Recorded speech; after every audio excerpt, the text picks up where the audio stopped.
It is just 6 days away from the Iowa caucuses, where Haley will be meeting voters today at Mickey's Pub in Waukee. It is a snowy, cold day there, and joining us right now is Republican presidential candidate Nikki Haley. Ambassador, welcome into Newsline. It's good to have you here with us today. Thanks so much for having me from very snowy Waukee, Iowa. Well, we've been seeing the images there, but I guess it is winter and it is Iowa. So let's jump into it. One of your surrogates, Don Bolduc, this morning here on Newsmax says this is a two-person race, saying it's basically you and it's Trump. So tell our audience on Newsline, what do you think success would be for you in Iowa? Is it second? Is it third? And it's sort of a signal to Ron DeSantis to hear this is a two-person race. Our goal is to be strong in Iowa, strong in New Hampshire, strong in South Carolina. We won't know what strong looks like until we see Election Day and see how the numbers fall out. But we feel really good. The momentum on the ground is good. People are excited. They're ready to caucus. They've had enough of the TV commercials and the mailers and all of that now they're ready to go to the polls and make it happen. And so we're excited. We're continuing to get good crowds. We're continuing to get good momentum, and we're going to fight until the very end. Fight until the very end. So when we talk about a path forward, though, it obviously goes to New Hampshire, and some are saying, Donald Trump leading in the polls. There were polls showing today, fresh data saying you're surging. Some you say you're cooling. How much do you believe in that? Well, I think you never really know a poll until Election Day, but I think what you can look at and see is that the polls are consistently showing that there's a narrow margin between me and Trump in New Hampshire. The polls continue to show that we are surging in Iowa and getting further and further into second place. And I think that, right now we're in second in Iowa, second New Hampshire, second in South Carolina. That's a great place for us to be. We got one more fella to catch up to, and so we're going to continue doing that. All right, and you just got an endorsement today from Judge Judy. Obviously, independent female voters will be a part of the election this year.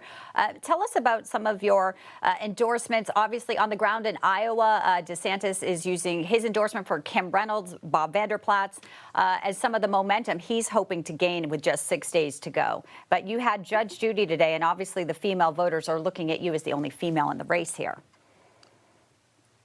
Yeah, I mean, look, we have had people, what I love is we've got people coming out that are voting for the first time that have not been politically active because they know that we need a new generational leader. They know that we have to leave the negativity and baggage behind. They know that we've got to start working on solutions going forward. And so, yes, Judge Judy, a strong woman who says her piece. We're excited to have hers. But we've also had people like Marlis Patma, who was the former director of Right to Life in Iowa, and she has come out and endorsed us strongly too. So, we've gotten it from many farmers in Iowa. We've gotten it from women in Iowa. We've gotten it from, all types of people. And that's what we want. This is, I continue to say Republicans have lost the last 7 out of 8 popular votes for president. That's nothing to be proud of. We should want to win the majority of Americans today. But the only way we're going to win the majority of Americans is we have to fight forward for a new generational leader. Today, Donald Trump is in D.C.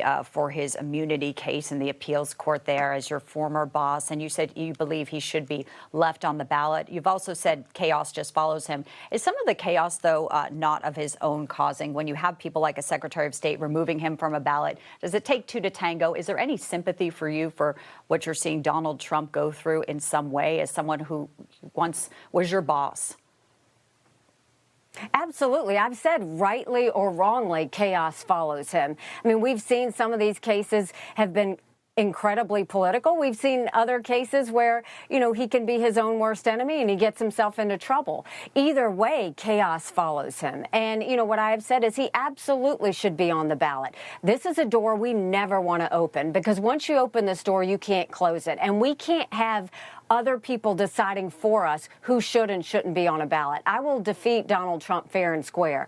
I don't need anybody throwing me off the ballot to do that. And I think we need to be really careful. Supreme Court needs to respond very quickly on this before other states start to move forward.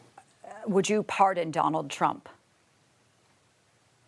I would pardon Donald Trump. I think that when you talk about a pardon, you're already assuming that he has been found guilty. I think he's still innocent until proven guilty. But I think what's important is the last thing we need to see is an 80-year-old president sitting in jail. I think that further divides our country. So for the good of the country, I absolutely think that the right thing to do would be to pardon Donald Trump.